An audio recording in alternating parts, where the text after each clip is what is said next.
Good day, everybody. I am Connor with Honor. Let's talk about real estate. Today we're closing out February 29th, 2024. I'm going to talk about Santa Clarita Valley. I'm also going to talk about Antelope Valley as well. I just became a member of GAVAR again, have some clients out there. For all of you watching, GAVAR is the Greater Antelope Valley Board of Realtors. So I've joined them again. So now I have access to all that data. And as you know, my philosophy, data in real estate is really the driver, and good information really helps people make better decisions so fewer mistakes are made. So let's talk a little bit about what's happening in our local market. Then I want to talk about something that's very close to my heart, doing your investigations when it comes to your neighbors and buying property. And this is speared off by a Wall Street article this morning and also a podcast I did last week where I talked about those kind of investigations and things to look for right at the very beginning. From the first time you see that property you may be interested in, right from that point, moving throughout the rest of your inspections, but most importantly, checking out your neighbors. What are they like? Are you going to be able to live next to them? Because realistically, folks, we're talking 4.7 to 4.9 years. That's about the time you're going to stay in that house. At least that's on average.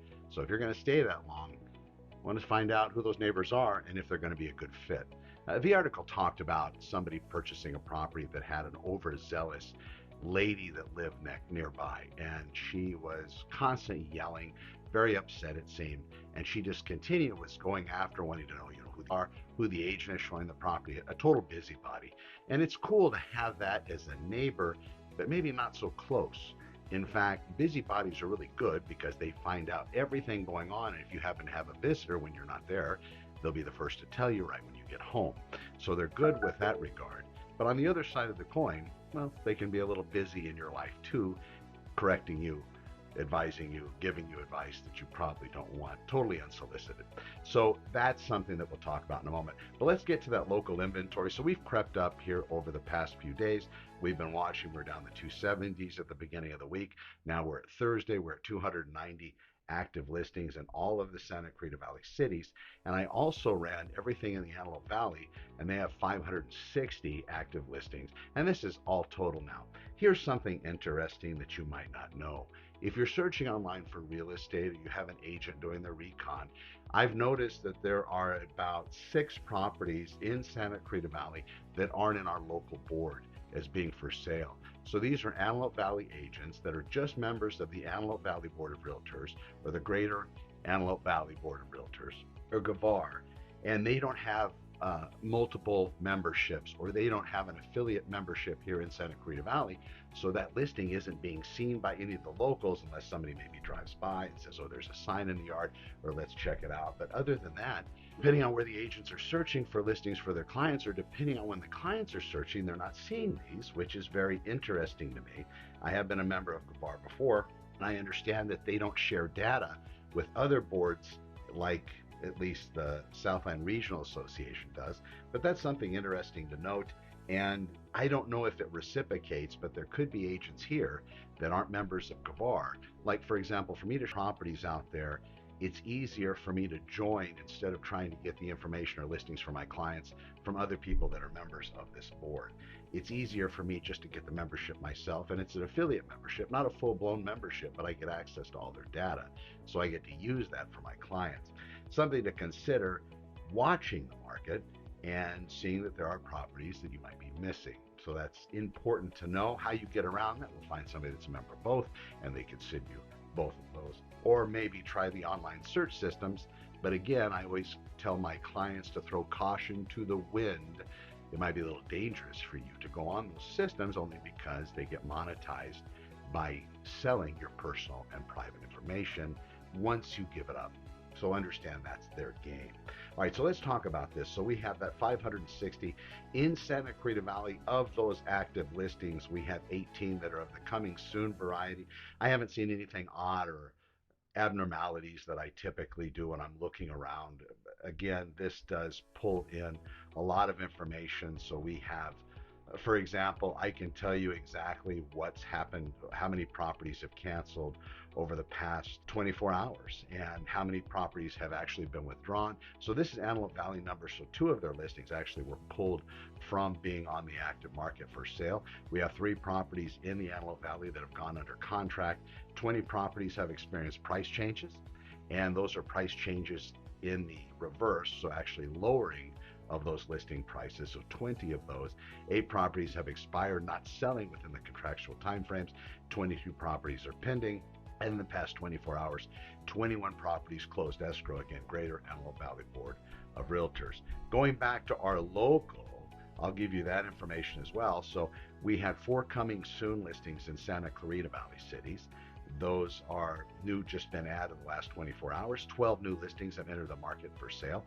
We've had 4 price changes also in the reduction, maybe overzealous, maybe sellers wanting more for their properties than they're actually worth. We have 6 properties that closed escrow.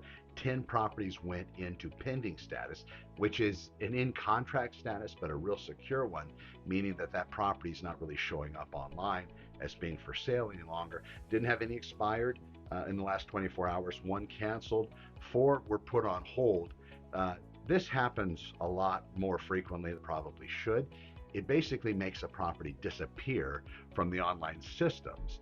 Whenever an agent has a listing, and let's say the listing becomes overwhelmed with potential buyers, lots of offers submitted, a lot of times the agent says, oh my gosh, we need to pull back a little bit and put this property on hold to get a breather so we can go through all these offers instead of continuing to get offers. Again, is that the correct way to do it? That would be something that that agent needs to take up with the Board of Realtors. But in essence, maybe they could make that public statement, say, we've had a bunch of offers on this property. If you're interested, please go ahead, like we do when it comes to that. But again, there are some listings or some potential offers that might pass the deadline. By the time we're going to be responding to everybody, it might miss out. That's why it's best to hit properties early instead of waiting too long after they've been on the market, especially when we have a market like we see now, which is a seller's market. Let's talk about the neighbors and those investigations. Now, of course, you purchasing real estate is going to afford you inspections. If you don't give up those rights at the very beginning, you'll be able to do inspections on the property that you like. And prior to that, though, because inspections cost money usually, meaning you're going to have to pay a home inspector, the appraiser to come out to establish value, working for the bank who's loaning you the money, they also are going to they're going to come out and they're going to charge a fee for that service as well. Prior to that, though, I'm talking about neighbors. So what I do when I go out with clients is I look for what potential impacts the neighbors' properties are having on the property that my buyers are buying. And I also do this for my sellers. If I'm looking at their property as well, there could be items that need to be remedied so buyers that come look at their house don't become overwhelmed thinking, oh my gosh, I would love to buy it, but there's these major, huge eucalyptus trees, these old big branch trees or oaks or whatever that are basically over my property. I'm scared if those branches break, they're going to destroy my house. That's true. That's a real thing. Or how about roots? Massive root structures from these properties going from one property across the property boundary to the other property, causing damage or potential damage in the future. But besides the impact, who's living next to you? So I always say, hey, let's go door knock it.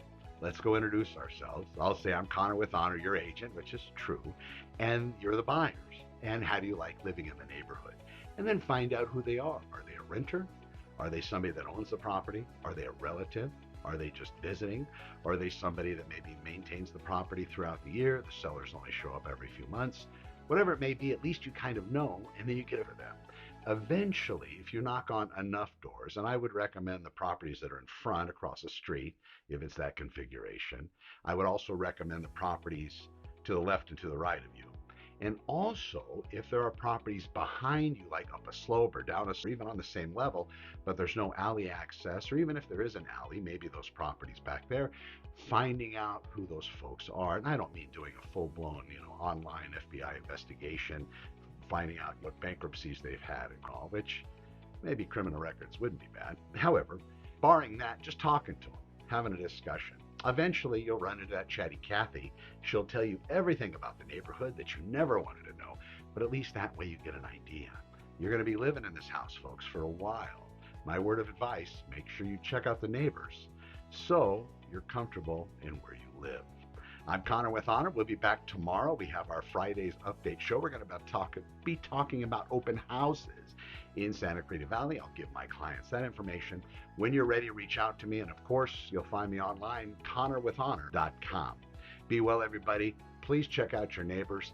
Please make sure that these are places that you want to live. Before you start spending the money on your inspections, the home inspector and appraisal, it's really good to at least vet the area the best you can before going in. And finally, I'll throw out this. Before I close out the show, a local phone call to law enforcement. If the area is controlled by their own police agency, great. If the area is controlled by sheriffs because the city leases out to them or pays for their security, great. Call them up and find out who is in charge of crimes, different types of crimes. Now, more than likely, we're going to be looking for property crime stuff. What's going on? And maybe is there a crazy person living nearby? That's not bad to find out as well. And that would be via a special location. I was LAPD for a long time, so they'll have a lot of logged trips to a particular residence that might be next door because, well, there's a crazy person. I hope everybody's well. Enjoy the show. I'll be back tomorrow. I'm Connor with Honor. Over and out.